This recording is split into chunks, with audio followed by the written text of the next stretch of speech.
Guys আসসালামু আলাইকুম। চলে আসলাম আজকে ঘোরার জন্য, মানে ঘোরার জন্য না, আমি বেড়াতে যাইতেছি মাগুরাতে। ঠিক আছে, এই যে এখন আমি এলো কি বলে এটা ফেরির ভিতরে আছি। এই আসলে আমি বুঝতেই পারি নাই। ঠিক আছে, দেখে ফেরিটা আসলে এখানে ফেরিটা আছে তো এই যে গাড়ি ঘোড়া, তো মানে এখানে একটু রোদ কম, মানে যাত্রা যাত্রা লাগতেছে। এই যে দেখেন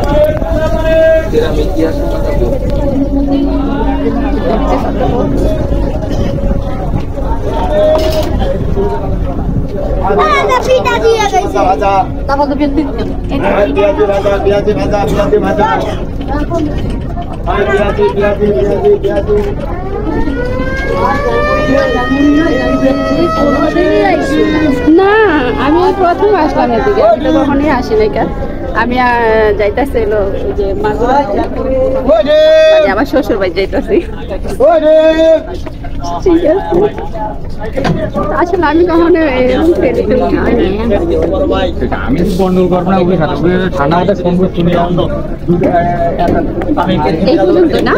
আমি কোনো গর্ব করে খেতে পারি না। তাই যদি হয় মায়া হয়, মানে ফেরি পারাপারি আমি আসলে বুঝতেই পারি না যে আসলে আমি অনেক খালা বললো আর কি যে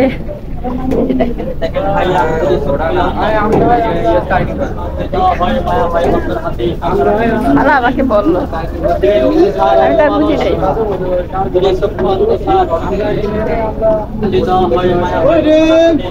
মানে এখন একটু একটু মেঘলা মেঘলা তো, মানে একটু রোদে যাবো।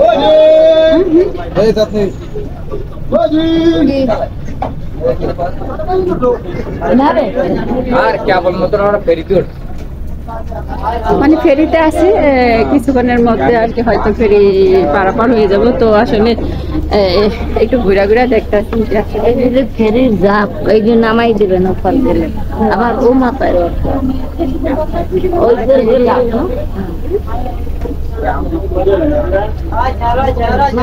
আমরা মাগুরা যাবো। মাগুরা আমরা গাড়িতেই আছি,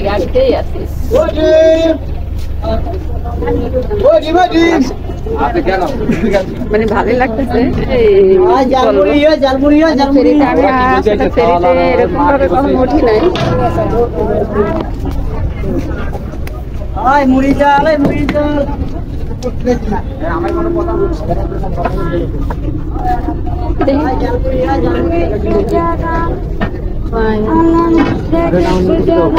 খালা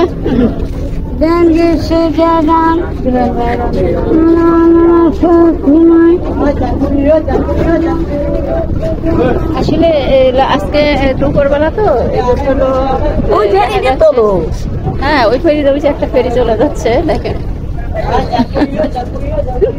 খালা আবার বলতেছে যে ওই ফেরি, এই যে খালা। ঠিক আছে, আসলে উনি বলাতে আমি আসলে নামলাম, আমি বুঝতে পারি নাই যে আসলে যে যে বিশাল নদী। এই যে সেরকম ফেরিতে আমি উঠি নাই, তো আমি এলো গেছি ফেরিতে আমি কখনো পারাইনি আর কি। সাগর না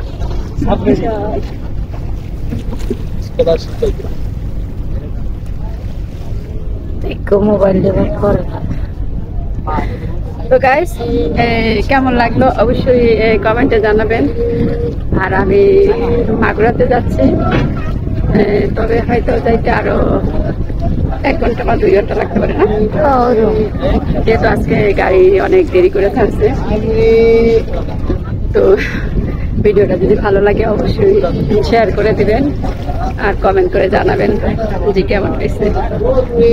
এই গন্ডগোল আর এই পর্যন্তই, আবার দেখা হবে অন্য কোনো ভিডিওতে। আল্লাহ হাফেজ।